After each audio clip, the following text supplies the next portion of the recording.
The first thing that struck me was the heels. Emily never wore heels on weekdays unless there was something special. Even then, she usually kicked them off at the door. But that Thursday evening, they were still on, sharp, elegant black ones I didn't recognize. Her makeup was still fresh too. Red lipstick, smoky eyes. Not smudged or faded from a long day at the office. Her phone was face down on the counter, which wasn't like her either. "Babe," she said, practically bouncing through the door, keys jingling in her hand. "You won't believe this." I smiled automatically, but something in me paused. She looked electric. Buzzing. Lit from the inside. And not in the "oh, I nailed a presentation" way. No, this was something else. More intimate. More charged. "I got promoted," she said, walking right up to me and throwing her arms around my neck. "To what?" I asked, my arms looping around her waist, feeling the tight press of her blouse, the subtle scent of perfume, vanilla and spice, something richer than her usual. "Senior marketing manager," she said, pulling back to meet my eyes, practically glowing. And guess who fast-tracked it? A grin. Victor Hale. There it was. A name I'd heard maybe once or twice. Regional director, rarely in the office. Supposedly some big player from the Chicago branch. "That's incredible," I said. "Congratulations." And I meant it. At least I thought I did. But as we stood there, her smile fixed and radiant, I caught a flicker behind her eyes, something unreadable, maybe even hesitant. I looked down at her hands. Her nails were done too. Fresh coat of burgundy. She never painted them on workdays. Emily let go of me, breezing past into the kitchen. She grabbed a wine glass before I could ask more questions. "He pushed it through, just like that," she continued, pouring the red too quickly, a few drops slipping down the side of the bottle. "Said I've been underutilized for months and the board needed someone with my energy." I opened the fridge. "You eat yet?" "Snacked at the office. Victor took me and a few others out for drinks to celebrate." "After work?" "Yeah, just a few drinks." She was talking fast, too fast. But more than that, it was the way she kept looking at her phone without turning it over. Every time it buzzed, her body twitched slightly, like it was hardwired to her pulse. That was the first night Victor Hale's name entered our home. I didn't think anything of it then, just another executive with too much influence and a glass office with no real walls. But over the next few days, his name came up again, and again, and again. By Monday, I'd heard more about Victor than I ever wanted to. Apparently, he wanted to loop Emily in on a new campaign strategy for the East Coast clients.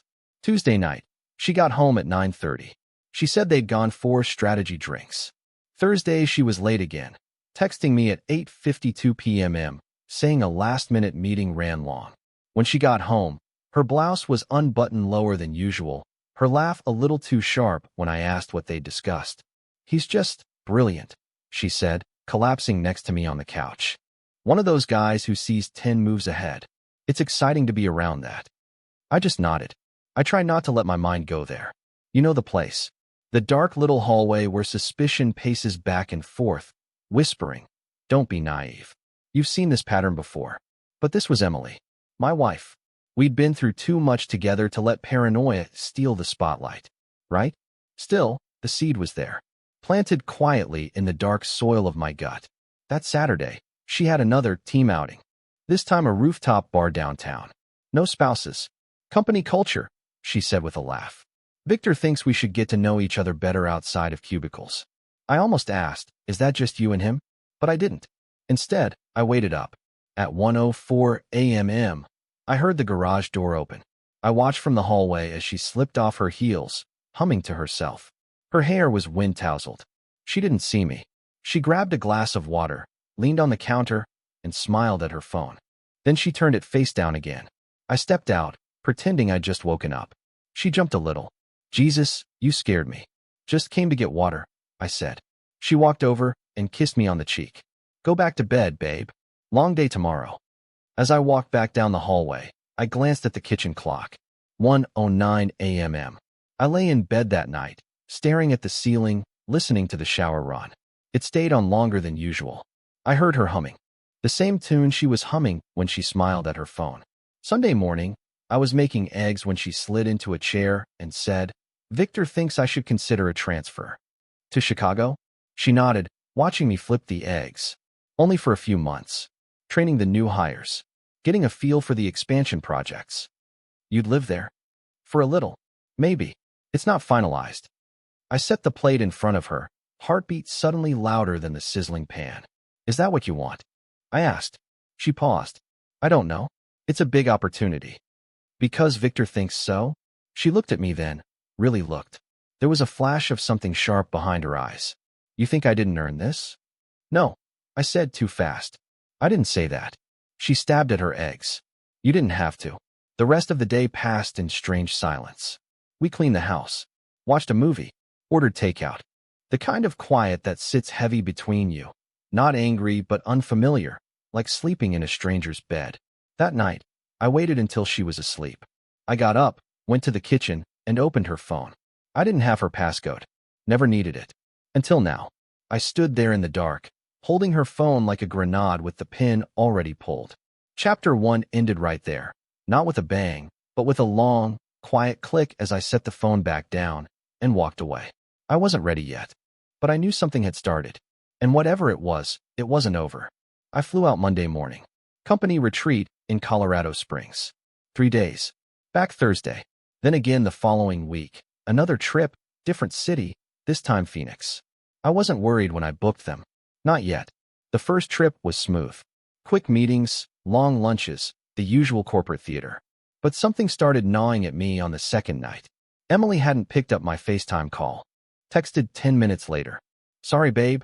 Passed out on the couch. Long day. But something didn't sit right. She never used to ignore calls, even when she was tired.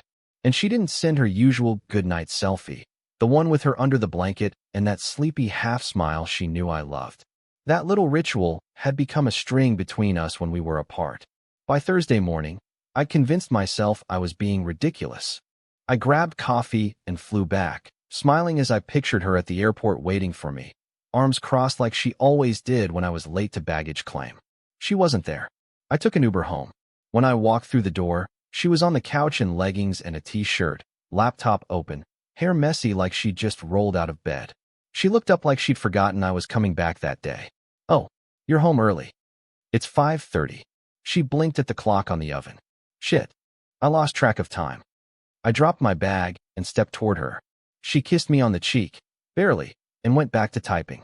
Just finishing a deck for Monday. I stood there a moment, unsure of what to do with myself. Something in the air had changed. Not dramatic, just different. Subtle, like someone turned the thermostat down 3 degrees. That night we didn't have sex. Not that I expected it. We were both tired, but there wasn't even the closeness. She curled up with her laptop in bed and fell asleep before I brushed my teeth. The next morning, I woke up to an empty bed and a sticky note on the nightstand. Had to head in early. Coffee's on. Love you. 2 hours later, I noticed something odd. She'd left her location sharing turned off. I didn't even know I'd noticed that kind of thing until it changed. But there it was. The little gray circle next to her name, instead of the usual dot showing her at the office. It felt like someone had moved a piece on the board when I wasn't looking. That second trip came fast. Phoenix was even shorter, 2 nights. On the first night, I called her at 8:15. No answer. I tried again at 9:03. Nothing. At 9:47, I got a text. Sorry, love. Crashed again. This week has been brutal. The next night, same thing. FaceTime call, declined. Text at 10:12. Out with the team. I'll call in the morning. Sleep tight. Out with the team? On a Thursday? I replied. Everything okay? She didn't answer until 7:20 the next morning. Yep. Just tired. Love you. That was it. When I got home, the house smelled like lavender candles and something faintly citrusy, like a perfume I didn't recognize. The sheets were fresh. So was the trash. No laundry in the hamper. Too clean. She came out of the bathroom wrapped in a towel, surprised to see me again. I thought you said your flight was tomorrow, she said. I texted you this morning. Oh, shit. I must have missed it. She was flushed. Damp hair. No makeup. Her phone buzzed on the counter, but she didn't look at it. Just flipped it face down. Again. I started paying attention to every detail after that. We still had sex that weekend. Once. But it was different. She was distant, half there. Her body moved, but her eyes didn't linger. She didn't kiss me like she used to, soft at first, then deepening like she couldn't help herself. Now, it was like she was going through the motions. Afterward, She turned over, said she was cold. And that was that. I lay awake for 2 hours staring at the ceiling, her breathing soft beside me. My mind kept looping through the same questions. Was this just stress? Was I overthinking things? Or had she already crossed a line she couldn't uncross? The next week, she was on her phone more than usual, especially in the evening. Texts, notifications, always silenced, always face down. I noticed she started taking it with her into the bathroom. She never used to do that either. I didn't say anything. Not yet. I wasn't ready to accuse her of something I couldn't prove. I told myself, maybe it's nothing. Maybe it's work. Maybe it's Victor. But my gut was no longer calm. That seed planted weeks ago had started sprouting roots. And the worst part? She seemed relieved when I mentioned I had another trip scheduled in 2 weeks. Not sad.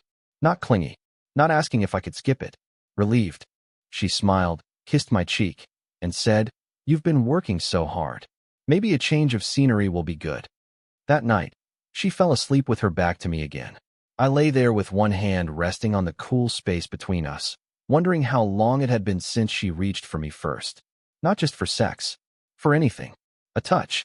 A kiss. A slow moment with no reason except love. It felt like I was sharing a bed with a ghost of the woman I married.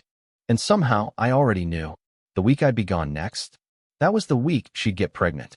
Even if I didn't know it yet. She told me on a Tuesday. Not first thing in the morning like you'd expect. Not with balloons or a test waved in my face or tears of joy. No build-up. No ceremony.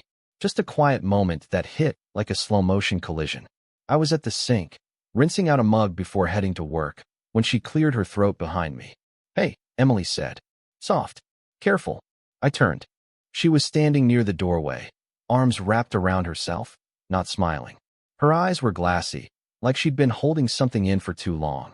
"What's wrong?" I asked. She shook her head quickly. "Nothing. I mean, everything. I don't know." That should have been my first warning. Pregnant women on TV always looked happy or terrified or both. Emily looked tense, like she was bracing for impact. "I'm pregnant," she said. The words landed, but they didn't echo. They didn't bloom or sparkle or rearrange my future in a sudden rush of emotion. They just sat there between us, heavy and wrong. "Oh," I said. That was it. Just oh.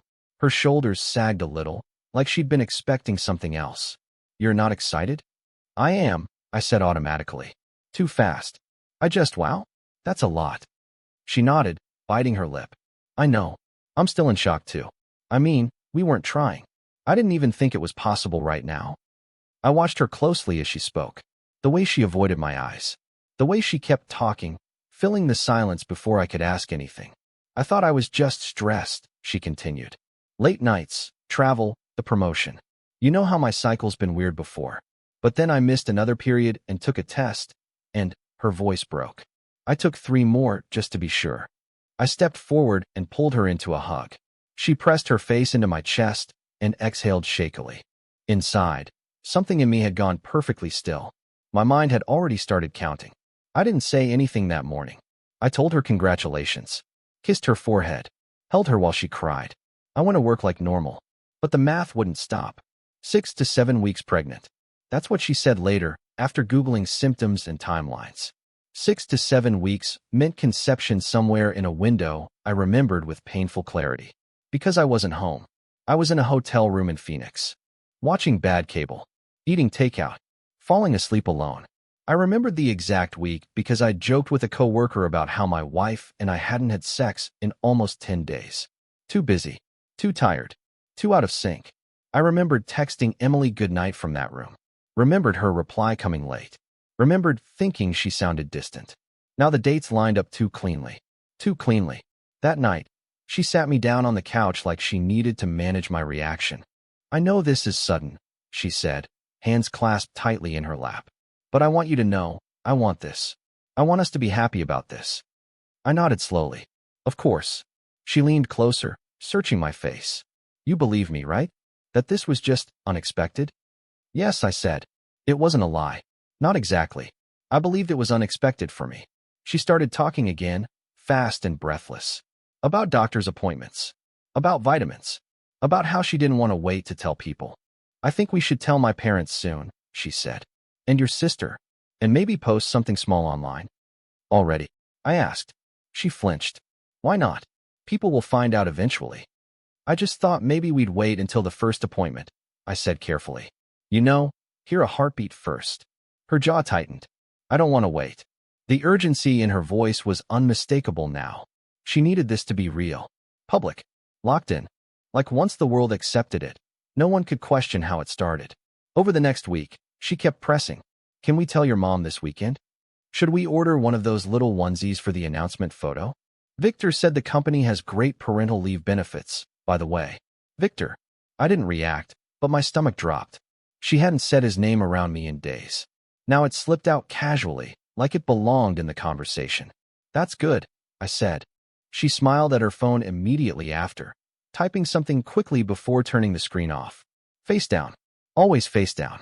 We didn't have sex after the announcement. Not once. She said she was nauseous, exhausted, emotional, all valid reasons. But she also stopped touching me entirely. No lingering kisses. No hands wandering absent-mindedly. No desire. Yet she still dressed nicely. Still wore makeup to work. Still took late calls in the bedroom with the door closed. I lay awake one night listening to her whisper into the phone, laughing softly. When she came back to bed, she curled toward the edge, one hand resting protectively over her stomach. I stared at the ceiling and wondered when exactly I'd stopped being part of this pregnancy. At her first appointment, she asked me to wait in the car. They're just doing blood work, she said. Nothing exciting yet. I sat there gripping the steering wheel, watching couples walk in together, hands intertwined, smiling nervously. When she came back out, she was radiant. They confirmed it, she said. Everything looks good so far. I smiled. I congratulated her again. But as I drove us home, one thought looped endlessly in my head. She never once said the baby was mine. Not directly. Not even once. And I didn't ask. Because some part of me already knew the answer. I didn't accuse her. Not directly. I didn't storm in waving calendars or piss-soaked test strips. That's not how I operate. That's not how we ever worked. Instead, I started asking questions. Gentle ones. Lightly worded, with a smile. Like a husband just trying to understand what his wife was going through. So, when did you say your last cycle started again? I asked one morning over coffee. She froze mid-sip. Just for a second. But I noticed. I don't know, she said quickly, setting the mug down. A few weeks before I found out. Why? I shrugged. Just curious. Trying to wrap my head around the timeline. That's all. She didn't respond right away. Her fingers tapped the edge of the table, eyes down. Well, she said after a beat. Stress affects cycles, right? You know mine have always been unpredictable. Yeah, just trying to figure out when I trailed off. We what? You know, last had time together. She gave me a long look. You think I'm lying? I raised my palms. No, not at all. But she was already defensive. The air had shifted. Her body language tightened. She looked at me like I'd just accused her of something far worse. Then she changed the subject. Hard. Can you call your sister about next weekend? She keeps texting me baby name ideas. It's sweet, but it's getting a little much. I nodded, letting it go. For now. But that moment stayed with me. Her reaction too sharp, too fast. That wasn't guiltless defensiveness. That was panic wearing a smile. The next week, I tried again. This time while folding laundry. You told me you took the test. What, 6 weeks in? Something like that, yeah. But that would mean conception was around the week I was in Phoenix, right? Her hand froze halfway into the drawer. Then she turned around slowly. Jesus, Daniel. I'm not accusing you, I said, raising my hands again. Just trying to understand. The math's a little fuzzy. Her voice sharpened. Do you know how many variables go into this kind of thing? Ovulation windows? Sperm survival times? Implantation delays? Sure, I said. It's just, I remember that week. We hadn't been together for a while. She closed the drawer harder than necessary. So what? You're asking if it's yours. I didn't say that. You didn't have to. There it was again, urgency. Not just to defend herself, but to control the story. To speed everything along before I could keep poking holes in it. I backed off. But something about her tone that day stuck with me. It wasn't just anxiety. It was strategy. Victor's name didn't come up much after that. Almost like she realized the pattern and started scrubbing him from the narrative. But the absence was just as loud. I'd mentioned something harmless. How's work? Or did you finish that presentation you mentioned? And she'd give vague, rehearsed answers. One night over dinner, I casually asked, "Still working closely with Victor?" She didn't look up from her plate. "He's been busy," she said. "I'm mostly handling things myself now." "Really? You were on the phone with him last night, weren't you?" She paused, fork halfway to her mouth. "That wasn't him." "Right." Another pause. Then she set her fork down, eyes flashing. "Are we seriously doing this now?" "I'm not doing anything," I said evenly. "Just asking questions. Like a detective. Like a husband." That ended dinner. After that night, she changed tactics. She stopped engaging. Whenever a question veered too close to dates or names or where she was when, she'd stonewall. Or worse, she'd smile sweetly and pivot the conversation. "You're being paranoid, babe. This is supposed to be a happy time. I just want to make sure everything lines up. You don't trust me? I want to." There was always silence after that. Long, cold silences that didn't break until one of us pretended it never happened. Then came the pressure. She started pushing hard, relentlessly, to make the pregnancy public. "Let's post something," she'd say while scrolling Instagram. Even just a tiny thing. A photo of the test, or the onesie. I thought we were waiting for the first ultrasound. "I'm already showing a little. People are going to start asking questions. I just think we should be cautious." "We are being cautious," she snapped. "This is our baby, Daniel. Why are you acting like it's some kind of secret?" I didn't answer, because I already knew the answer. It was a secret, or at least part of it was, and it was eating her alive. One night, after she'd gone to sleep, I sat alone on the couch and opened the calendar app on my phone. I started scrolling backward. Phoenix trip, April 8th to 10th. Her estimated conception window, April 6th to 12th. We hadn't had sex since the week before. Not even close. I looked through our texts during that week. Her replies were delayed, short.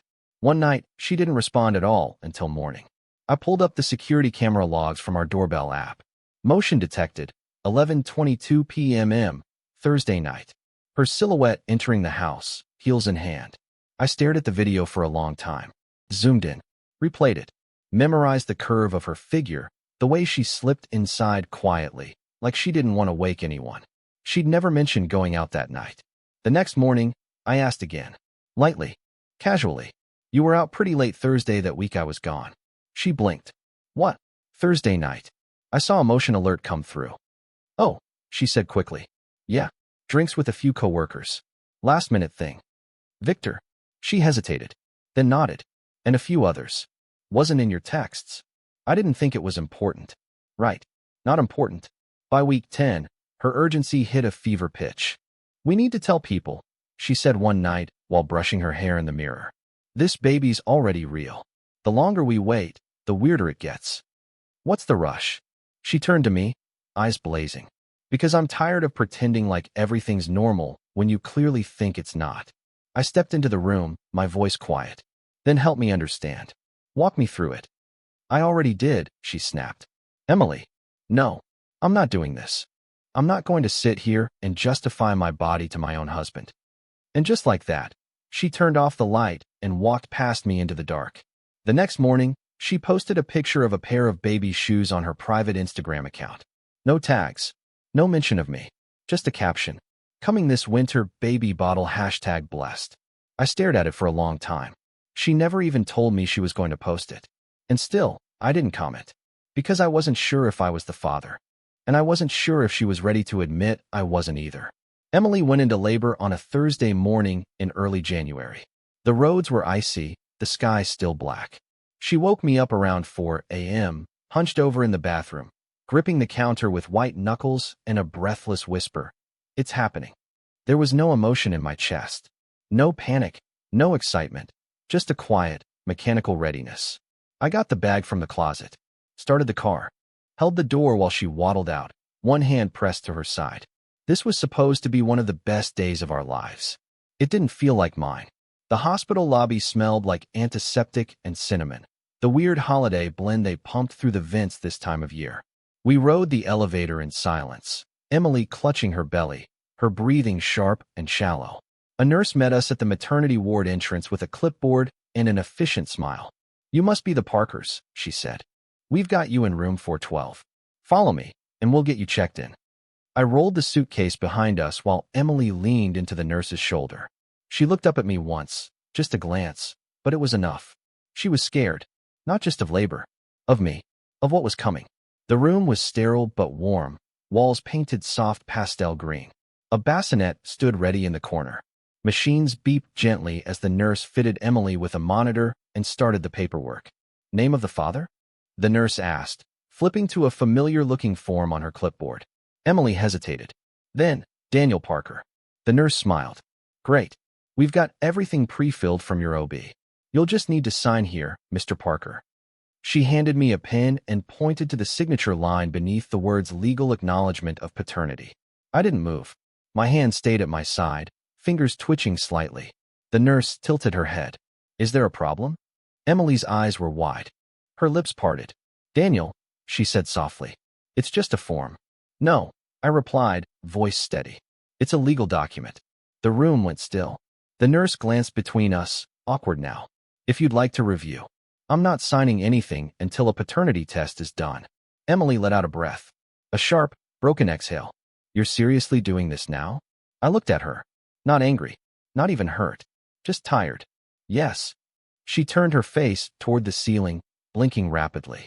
The nurse backed away, mumbling something about giving us space. When we were alone, Emily sat up straighter on the bed, arms crossed over her belly like armor. I thought we were past this. You never denied it, I said quietly. You just kept pushing forward. Posting. Planning. Naming. She didn't respond. I kept waiting for something. A conversation. An explanation. Even a lie. But you gave me nothing. Her voice broke when she finally spoke. Because I thought it would go away. That if I loved you hard enough, if I made it real enough, you'd believe it was yours. I nodded slowly. And is it? She looked down at her stomach, then away. I don't know, she whispered. That hurt more than a yes or no ever could. A nurse returned 20 minutes later with a new form. No signature line this time. Just a checkbox for paternity pending and a blank field for DNA test requested. Emily didn't say a word as I filled it out. Her contractions started getting sharper then. More frequent. Within an hour, she was fully dilated and screaming. I stayed beside her the whole time. Held her hand. Mopped sweat from her forehead. Told her to breathe. I didn't do it for her. I did it for the baby. Because whatever came next, that child had done nothing wrong. At 1:47 p.m., the room was filled with new cries. A boy. Tiny. Pink. Swaddled and handed over with all the reverence of a holy relic. Emily sobbed when she held him. I watched from the chair in the corner, hands on my knees, heart silent. Later that evening, as nurses checked vitals and adjusted monitors, Emily looked over at me and said something I'll never forget. This isn't how it was supposed to happen. Not, I didn't cheat. Not, he's yours. Just that. I said nothing. Because it was the only thing we agreed on. The hospital let me stay that night. One of those tiny fold-out beds by the window. I didn't sleep. I listened to every movement she made. Every rustle. Every soft coo she offered the baby. But she never once said my name. Not once. The next morning, I asked about the paternity test. The nurse told me it had been ordered and that it would be ready in a few days. I nodded. I kissed the baby on the forehead. Just once. Then I packed my bag and walked out of that hospital room, past the warm lights and the smell of clean linen and cinnamon. Emily didn't stop me. She didn't ask me to stay. In the elevator, I stared at my reflection in the silver doors. Same coat, same shoes, same face, but everything else was gone. The version of my life I'd spent a decade building had collapsed with a single refusal. I didn't feel triumphant. I didn't feel anything. Only one word repeated itself in my head, over and over, all the way to the parking garage. Why? I left the hospital with a duffel bag and a heart that didn't beat the same. No destination. No plan. Just keys in my hand and ice in my veins. I got in the truck, sat there with the engine running, and stared out at the slush-covered lot until my coffee went cold in the cup holder. I could have gone home. I didn't. Instead, I started driving. City lights blurred into gray as I followed I-25 north through Denver, then cut east without thinking. The roads were mostly empty, too late for rush hour, too early for late-night chaos. It felt like the world had hollowed out just for me. A corridor of silence. A cocoon where nothing could interrupt what I was feeling. Which, in truth, was nothing. That scared me more than rage would have. I hit Cherry Creek just after 11 p.m. Expensive homes, gates, privacy hedges, quiet money neighborhoods where you could cheat in peace. I knew where he lived. Emily had mentioned it once in passing, months ago. Victor lives near the reservoir, she'd said while swiping through Zillow, half mocking the price of something that cost 3 times our own mortgage. But I remembered. I turned down a manicured street lined with frosted trees and soft porch lights, and there it was. Third house on the right. Modern, sterile, steel, and glass. The kind of place you don't live in. You display yourself inside of it. Victor Hale's home. His car was parked on the street. A company-leased black Mercedes SUV. Plates match what I'd seen on LinkedIn profile photos and marketing event coverage. And the house lights were still on. I pulled up on the opposite side of the road and killed my headlights. Just sat there, watching. I don't know how long I stayed in that truck. 30 minutes? An hour? It could have been 10. Tom got soft around the edges. Inside the house, movement, shadows through tall windows. A man, tall and square-shouldered, passed through the living room. Another figure appeared. A woman. Blonde. Not Emily. He was entertaining. Ironic. I was sitting in a truck soaked with truth, and he was sipping wine in a $1 million living room, completely unaware. My grip tightened around the steering wheel. The kid was only 2 days old. The paternity test hadn't come back yet. But I didn't need it. Not anymore. I'd already seen what I needed to see. In Emily's face, her voice, her fear. And in the absence of one word, yours. I played it all back in my mind while the heater hummed quietly. The promotions. The late-night calls. The strategy drinks. The pregnancy. The pressure. The silence. She hadn't chosen me. She'd chosen convenience. Stability. Someone who'd stand by the crib and sign the form and smile for the picture. But I hadn't smiled. And I hadn't signed. And now, here I was, parked across the street from the man who unraveled my marriage with charm, position, and expensive cologne. He probably never even thought about me. I got out of the truck and walked to the sidewalk. Just to feel the cold. Just to feel anything. Victor's house was quiet now. The Mercedes sat under a streetlight like it owned the block. Pristine. Polished. Perfect. I thought of Emily in that delivery room, whispering, "This isn't how it was supposed to happen." Then I thought of her curled up on our couch, phone face down, eyes glowing from late-night texts. I thought of her posting baby shoes on Instagram without tagging me, smiling at a future that didn't include truth. And I thought about how many nights she'd told me she was working late. How many of those nights Victor's car had been parked just like this, right there. And still, I just stood on the sidewalk. Until I didn't. I walked back to my truck, started the engine, pulled into gear, and reversed. Hard. The bumper connected with the back of the Mercedes with a crunch that was deeply, disturbingly satisfying. Metal crumpled. Plastic shattered. I shifted into drive. Pulled forward. Then reversed again. Harder. This time, the impact shoved the SUV into the curb, its alarm shrieking into the cold night like it was just realizing it had been violated. Lights flicked on in houses down the block. A door opened somewhere. I stayed in the truck, breathing heavily, engine idling. The sound of the alarm was distant under the rush in my ears. It wasn't revenge. Not really. It was punctuation. An end mark to the quiet I'd been carrying for months. Victor came out 2 minutes later. Boxers, robe, no shoes. He stood in the driveway staring at his mangled car with disbelief, the kind only the arrogant feel when something in their world gets broken. He spotted my truck. I didn't move. Didn't drive away. He took 2 steps toward me, then stopped when he saw my face through the windshield. Recognition flickered across his expression. His hands curled into fists. Then he turned and pulled out his phone. The police showed up 15 minutes later. Neighbors peeked from behind curtains.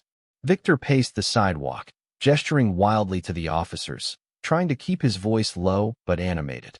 I stayed in the driver's seat, engine off, hands on my lap. When a female officer approached my window, I rolled it down. She asked for my license. I gave it to her. She asked if I'd been drinking. I said no. She asked if I had a reason for what I'd done.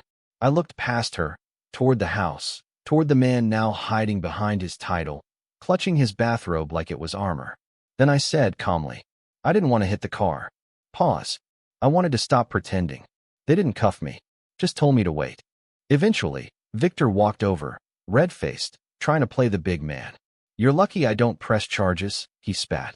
I didn't respond. He leaned down toward the window. You think this makes you look strong? You're pathetic. I smiled. Just barely. Guess you won't be driving to the next strategy session, huh? His jaw tightened. The officer pulled him back. I was told I'd be contacted in the morning. Insurance would be notified. And the company who leased the Mercedes. As I pulled away, slowly this time, I didn't feel like a man who'd just won something. But I didn't feel small anymore either. Something had broken open. Not just the car, but the silence. And now? Now it was Victor's turn to explain. The timestamp would matter later. 2:14 a.m. That was when the first alarm log hit the neighborhood security feed. When a balcony camera across the street captured the sound before the image. When the story stopped being private. I didn't know any of that yet. I was still sitting in the truck, engine off, hands shaking just enough to notice.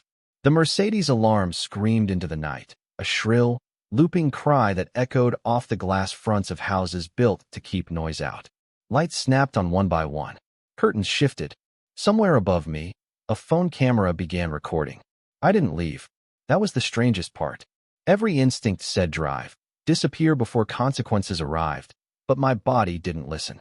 I stayed in the driver's seat like I'd been bolted there, watching the crumpled rear end of Victor Hale's car leak fluids onto pristine pavement. The street smelled like burned rubber and cold metal. My breath fogged the windshield. A door slammed. Victor burst out of the house again, this time fully awake and fully furious. He didn't approach the car right away. He stood there, chest rising and falling, hands in fists, staring at the damage like it was an insult carved into his identity. Then he looked at me. The recognition was instant. Not confusion, not surprise. Recognition. You, he said, though I couldn't hear it through the glass. I read it on his lips. He took a step forward. Then another. Rage flickered across his face, but something else followed close behind it. Calculation. The kind men like him mastered early. He stopped short of my truck. Pulled out his phone. The sirens came fast. This neighborhood didn't wait. Red and blue washed over the street, over the house, over Victor's face as officers spilled out of 2 patrol cars. The alarm was silenced. The street filled with low voices and clipped instructions. I stayed exactly where I was. An officer approached my door cautiously, hand resting near her holster. I rolled down the window slowly, palms visible. Sir, turn off the engine and step out of the vehicle. I already did, I said. Both. She paused, surprised by the calm. I stepped out into the cold, hands raised. The pavement was slick beneath my shoes. My legs felt distant, like they belonged to someone else. Another officer moved toward Victor, who was already mid-sentence, gesturing at his car like it was a wounded limb. That man intentionally rammed my vehicle, Victor said sharply. Twice. I want this documented. It will be, the officer replied. We need you to step back. Victor didn't like being told to step back. He glanced at me again, eyes narrowing, then smoothed his expression. We know each other, he added casually. Work-related. The officer looked between us. Is that true? I nodded once. Yes. Can you explain why you targeted his vehicle? I took a breath. No. The officer studied me. You're not denying it happened. No. But you're not offering a motive. Correct. They separated us after that. Victor paced near his driveway, phone pressed to his ear now, voice low but furious. I heard fragments. Insurance, company car, this will be handled. Handled. I sat on the curb while an officer took my statement. She asked about alcohol, about prior incidents, about whether there had been threats. No, I said to each. She wrote it all down. At some point, a neighbor leaned over a balcony with a phone held out in front of her. I caught the lens glinting in the lights. Someone else was filming from across the street. This wasn't going away. Why didn't you leave? The officer finally asked. I looked at her. Because I wasn't trying to get away with anything. She nodded slowly, like she understood more than she was allowed to say. At 2:41 a.m., another patrol car arrived. The damage was photographed. Measurements taken. The impact points logged. Everything precise. Everything permanent. Victor tried one last time to assert control. You know this is a company vehicle, he said loudly. This isn't just personal. I met his eyes for the first time. I know. That's when something shifted in his expression. Not fear. Concern. They didn't arrest me that night. They cited me for reckless property damage and told me I'd be contacted. Insurance would be involved. Statements would be reviewed. The usual process. As they handed back my license, the officer said quietly, You might want to get a lawyer. I probably will. Victor scoffed behind her. You'll need more than that. I didn't respond. Because for the first time since the hospital, I felt steady. I drove away slowly, the street shrinking behind me in the mirror. The house. The cameras. The witnesses. The wrecked car. The truth doesn't always arrive politely. Sometimes it announces itself with metal and noise and a timestamp that can't be erased. 2:14 a.m. That was the moment everything became public. And there was no version of this where Victor Hale could pretend he didn't know why. The morning after the crash, I woke up in my own bed. Not the couch. Not a cell. Just my bed, still half-made from when I'd last rushed out of the house, still carrying the faint scent of Emily's perfume, even though she hadn't been home in 3 days. I hadn't slept long. 2 hours, maybe 3. But it was enough to replay everything in my head 1,000 times. The crunch of the bumper. The screaming alarm. Victor's face lit up in sirens. The neighbors peeking from behind curtains. The camera above the balcony. That last one mattered more than I realized. Because by 10 a.m., my phone lit up with a blocked number. Mr. Parker? A clipped voice asked. This is Detective Malloy with Denver Metro PD. We'd like to schedule a time for a formal statement regarding last night's incident. I already gave a statement. That was preliminary. We're conducting follow-up interviews. There's additional context now that may be relevant. Context. There was a pause. The incident was recorded. At the same time, someone else was giving their own version of the story.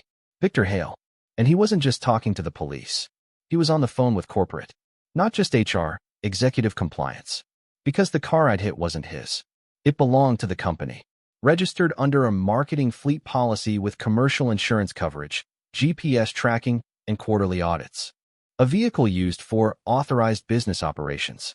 Meaning, what Victor did with that car mattered. Where he went. Who he drove. When he drove them. And suddenly, what had been a quiet domestic incident became a liability report. I learned most of this not from Emily, but from a friend. Mark, a co-worker of mine, had once worked on the same regional team under Victor. He called me mid-afternoon after catching wind of the security footage. Tell me it's not true, Mark said. I don't know what you've heard. You rammed Victor's Mercedes in Cherry Creek. That's what I've heard. Pause. I did. Silence. Then, Jesus Christ, man. Why? I said nothing. And Mark, to his credit, didn't press. Instead, he told me what I didn't know. Victor had been under quiet scrutiny for a few months. Rumors, nothing concrete, just whispers about favoritism, unexplained promotions, blurred boundaries with younger staff. Emily's name had never come up. Until now. By 3 p.m., corporate HR had scheduled a formal interview with Victor. It wasn't optional. He arrived suited, polished, pretending the scuff on his temple from last night's chaos wasn't still red. They asked him the obvious first. Why had an employee's husband targeted your vehicle? Victor deflected. Said I was unstable. Said Emily had expressed concern about our marriage. That I had mental health issues following the pregnancy. But HR didn't stop there. They requested his expense reports. Reviewed location pings from the car's GPS, compared them to Emily's work schedule. And things started to crack. April 6th, dinner charged to a client that didn't exist. April 8th, parking receipt 4 blocks from Emily's apartment. April 9th, hotel bar tab logged as a networking expense with no attendees listed. April 10th, mileage reimbursement for a late-night drive between Boulder and Cherry Creek. Every one of those dates overlapped with the conception window. Every one of them matched the week I'd been out of town. And none of them included clients. Victor started to sweat. Not in front of HR, but in text messages to mutual friends. I saw the screenshots later, leaked from a colleague, someone who'd always hated his arrogance. They're digging through my car logs, trying to link me to Parker's wife. This is getting bad. Damn right it was. Meanwhile, Emily still hadn't called me. I texted once that afternoon. Did you hear from Victor? No reply. I waited 6 hours. Called. Straight to voicemail. She was silent, the way guilty people often are when the narrative slips out of their hands. The way people get quiet when they realize truth is faster than damage control. That night, the detective called again. We've concluded our preliminary investigation, he said. We won't be pursuing criminal charges. Restitution will be handled civilly. Because of the camera footage? In part, he admitted. But also because of context provided by your employer. You talked to them? Not directly, he said.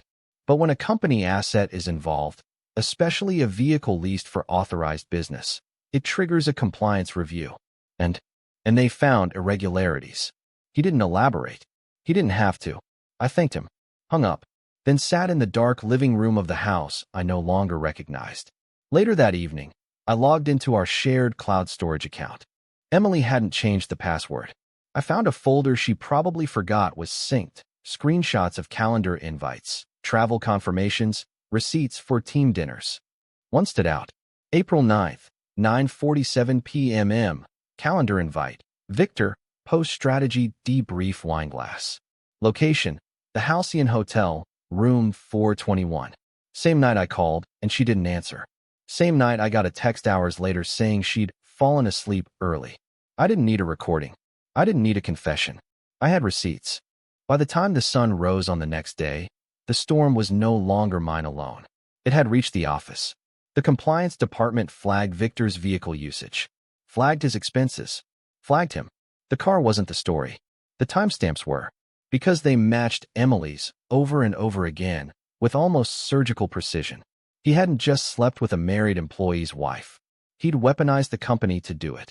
And now, it was documented, signed, filed, time-stamped. Corporate silence is never real silence. It's more like a vacuum, clean, careful, and temporary. The kind that comes just before something implodes. By Monday morning, it was gone. The crash, the timestamp, the footage, everything had reached the higher floors of the office tower where Victor Hale used to walk like he owned the air. His name wasn't just being spoken now. It was being processed. I didn't know the exact timeline at first, but I didn't have to. When corporate HR starts asking questions, word spreads fast, especially when they call you in by first name. And that's what happened to Victor. No calendar invite. No, please see us at your earliest convenience. Just Victor now. It started in a glass-walled conference room, neutral tones, frosted partitions, 3 people with notepads, and controlled expressions. He went in alone. He left 34 minutes later, pale. They asked about the crash. He called it a personal issue and downplayed the connection. They asked again, why would a married employee's husband intentionally target your company-issued vehicle outside your residence? Victor said I was unstable, that Emily and I had marital issues unrelated to him. Then they showed him the mileage logs, the GPS data, the receipts, the dates, and asked, why does your travel overlap so consistently with this employee's schedule? Victor stalled. He said he mentored a lot of junior employees. He said he was just supporting Emily through a stressful time. They asked about April. He said she was going through her promotion process. They asked about the hotel. He stopped answering. Meanwhile, I kept my head down at work. Not out of fear, but because I didn't need to say anything. The truth was moving on its own now. I could feel the shift in the air when I walked past teams who used to greet me with casual nods. Now, they looked up too quickly, paused their conversations, lingered in silence until I was out of earshot. People knew, not just about the crash, but why. The questions had been asked. The story was forming. And Emily's name was no longer safe. Mark, my coworker turned insider, kept me updated in hushed texts. They're reviewing everyone's expense reports now, not just Victor's. They're pulling calendar data, cross-referencing travel. 3 other people came forward. Said Victor blurred lines, pushed boundaries. But it was Emily's schedule that set off alarms. Victor's late-night dinners had no clients. His hotel bills had no room numbers assigned to anyone but himself. Emily's access badge had been scanned at those same hotels. Same nights. Not once. Not twice. But 5 times across a 3-month period. None of it was in HR's records. None of it was cleared. All of it pointed to one thing. Abuse of power. Emily, for her part, still hadn't contacted me. Not directly. But she updated her social media again. Another baby photo. A soft focus close-up of his feet, wrapped in a hospital blanket. Caption. Our little miracle. Worth every step of the journey. No tag. No mention of me. I stared at it for a long time before opening the comments.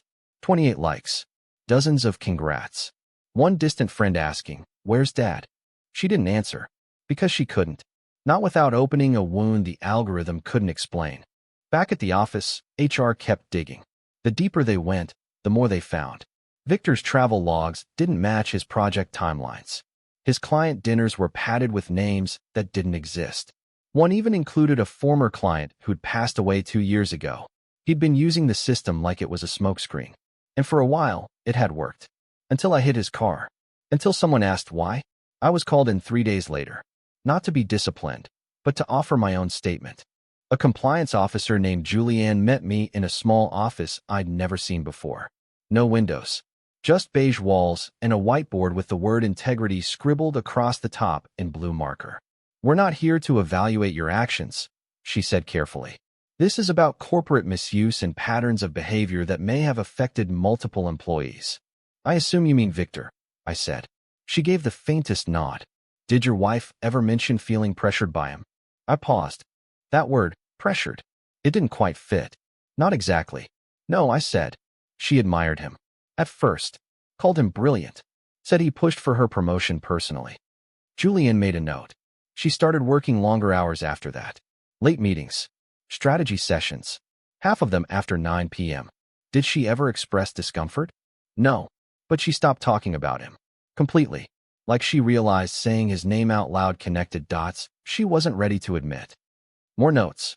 Then, would you say your wife's professional trajectory changed after she began working closely with Victor? Yes, I said. Rapidly. And the pregnancy? I looked up. What about it? It's relevant to our timeline. I breathed in slowly. I wasn't home during the conception window. She told me about the baby 2 weeks later. I had already started counting. Julian looked up at me then. And this time, she didn't write anything. She just said, "We'll be in touch." Victor didn't show up the next day. Rumor was he was put on temporary leave pending further review. Emily's team received a memo from HR advising them to redirect all questions and project updates to a new acting regional director. They didn't name him, but they didn't have to. Victor was already gone. That night, I stood outside our empty nursery. Paint cans still in the corner. A mobile still in its box. A changing table half assembled with one drawer missing. The silence was unbearable, but I didn't fill it. Because the noise I needed wasn't mine to make anymore. It belonged to the paper trail, the reports, the schedules, the truths that took months to assemble, but only seconds to align. Victor's downfall wasn't an accident. It was a reaction, one measured not in anger, but in facts. Victor Hale's name disappeared from the company directory exactly 47 days after I crashed into his Mercedes. No announcement, no farewell email. Just gone. Like someone had pulled a plug and let him drain out of the system. I found out the same way everyone else did. An internal reorganization memo listing leadership restructuring in the Regional Development Division. Buried 3 paragraphs down was the key phrase. Effective immediately, Mr. Victor Hale is no longer with the company. No thank you. No recognition of service. Just that sterile phrasing companies use when they want something to vanish without legacy. Everyone knew why. Nobody said it. But in the following weeks, the walls talked louder than any official statement could. I watched it unfold from a distance. Quiet. Detached. I'd already removed myself from the office grapevine, but Mark kept feeding me pieces. He cleaned out his office after hours. Security walked him out. HR locked down all his expense accounts. There's an internal audit report coming.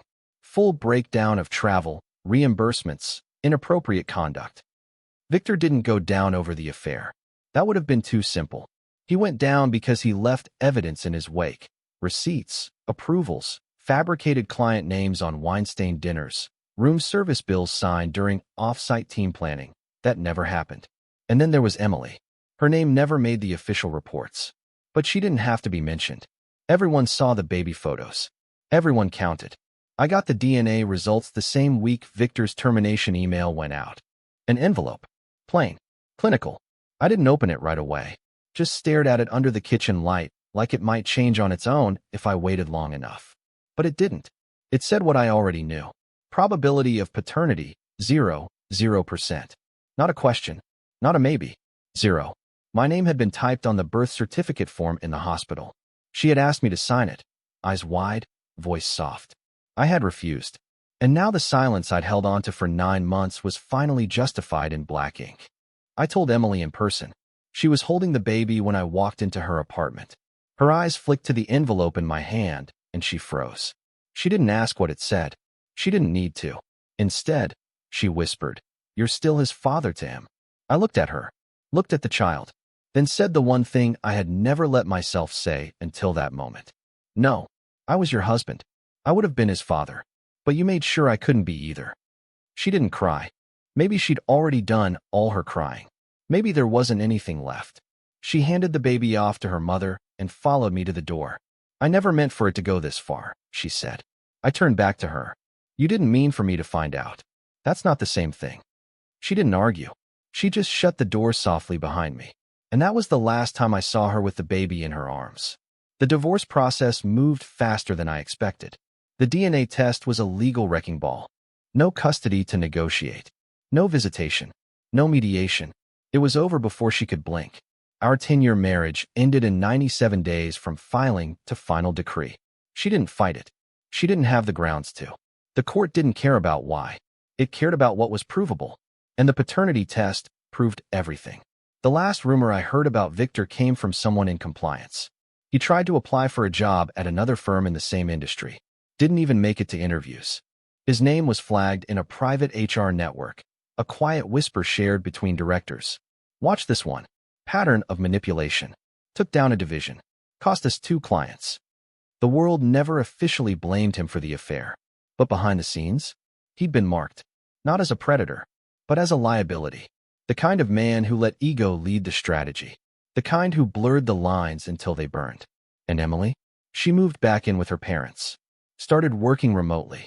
Posted photos of the baby with vague captions about overcoming and new chapters. She never mentioned me again. Never admitted it. Never apologized directly. Her story became one of survival. But she edited out the part where she lit the match. People kept asking me why I never lost it. Why I didn't scream at her. Confront Victor publicly. Go to court. Demand more. I always gave the same answer. Because the truth didn't need my anger. It just needed to be undeniable. And eventually, it was. I still think about that night sometimes. 2:14 a.m. The crash. The sound of steel folding. The moment the silence cracked wide open. It was reckless. I don't deny that. But it was also the exact moment the story stopped being hers. And started being ours. Mine. The company's. The baby's. Even Victor's. Because the truth doesn't knock politely. Sometimes it hits the back of your car in a quiet neighborhood.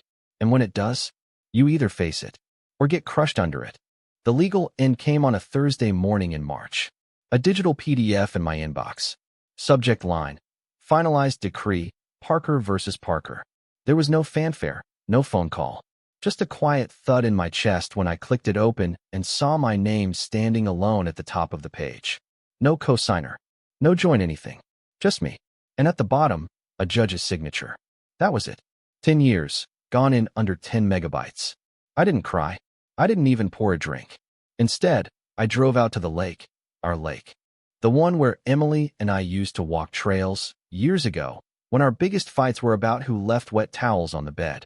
I parked, got out, and walked the long path to the waterline.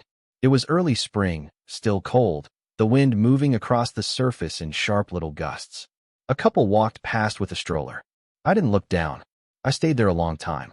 Long enough for the sky to shift from gray to gold. Long enough to ask myself all the questions I'd been avoiding. Had I seen it coming? Yes. And no. There were signs. Her perfume on days she never used to wear it. The sudden obsession with fitness. The way she started locking her phone. Not to hide anything, she claimed, just company policy. But there's a difference between suspicion and knowing. Between fear and proof. And when the proof finally came, it wasn't explosive. It was surgical. It bled me slow. The truth is, I didn't time my revenge. There was no master plan. I didn't hit that car to ruin Victor. I hit that car because my world was collapsing in silence and I needed to make noise. And it worked. Because that crash was the first honest sound in a very dishonest year. It was the spark that forced everyone to look. Forced them to open logs and files and eyes. Forced Emily to stop pretending. Forced Victor to step out of his polished image and show the mess underneath. Forced me to stop doubting myself. The paternity test was what sealed the legal end of it. But the emotional ending came weeks earlier. I remember the exact moment. It wasn't the crash. Wasn't the hospital. Wasn't the DNA results. It was a voicemail from Emily's mother. A single message. Soft, tentative. Daniel, I know this is a lot. And I know you probably don't want to hear this, but I just want to say I'm sorry. For her. For all of it. You were a good man to her. We all saw that. You didn't deserve how this happened. That was the moment. Because I'd been carrying this narrative alone for so long, questioning, unraveling, hurting, and suddenly someone saw it, acknowledged it, confirmed it wasn't in my head. That mattered more than any court document ever could. Victor, last I heard, took a job consulting. Freelance. Short-term contracts under an LLC he created to look legitimate. No team. No benefits. His reputation followed him like a shadow. No one calls him director anymore. He's just a LinkedIn profile with a fading smile and a resume that skips 2024. His silence now is thicker than mine ever was. Emily, meanwhile, stayed in the city. Still working remotely. Still posting filtered baby photos with captions like, "This little boy saved my life." But the comment sections are quieter now. She doesn't tag locations, doesn't tag people, and never once mentions the father. Because she can't. As for me, I moved. New apartment. Closer to the city, smaller, but quieter. I sold the truck. Too many ghosts in the steering wheel. Got something older, less aggressive. I started seeing a therapist. Not to fix anything, but to unpack the things I never said aloud. The questions I never asked. The anger that never fully ignited but sat inside me like embers. And I started writing. Not stories like this, at first. Just notes. Fragments. What I wish I'd said in the hospital. What I wish I'd asked the night she came home with her makeup still on. What I wish I could say to that baby, years from now, if he ever finds out the truth and wants to know who I was. I've learned something strange about betrayal. It doesn't always show up in screaming matches or lipstick stains. Sometimes it comes in gentle touches. Empty words. A closed phone face down on the table while you're cooking dinner. It doesn't always feel like a bomb. Sometimes it feels like drowning, slow and quiet, while everyone around you comments on how calm the water looks. And sometimes it takes a crash, literal or otherwise, to bring you back to the surface. People ask if I regret it. The crash. The refusal to sign the birth certificate. Walking away. And I say no. Because if I had stayed, had signed, had raised that child as mine, I would have been living a lie every single day. Smiling at a boy whose blood didn't match mine. Holding Emily while she thanked me for being understanding. Knowing full well I'd swallowed my pain so she could keep her story intact. I wouldn't have been a father. I would have been a prop. And that child, he deserves more than that. We all do. Now, when I walk by strollers in the park or hear babies crying in coffee shops, I don't flinch. I don't hate what happened. I don't envy what I lost. Because it wasn't mine. Not really. It was a version of my life I wanted so badly. I ignored the cracks forming in the foundation. But now I know better. In the end, I didn't time my revenge. I didn't even want revenge. What I wanted was the truth. And in the strangest, cruelest way, the truth came right on time.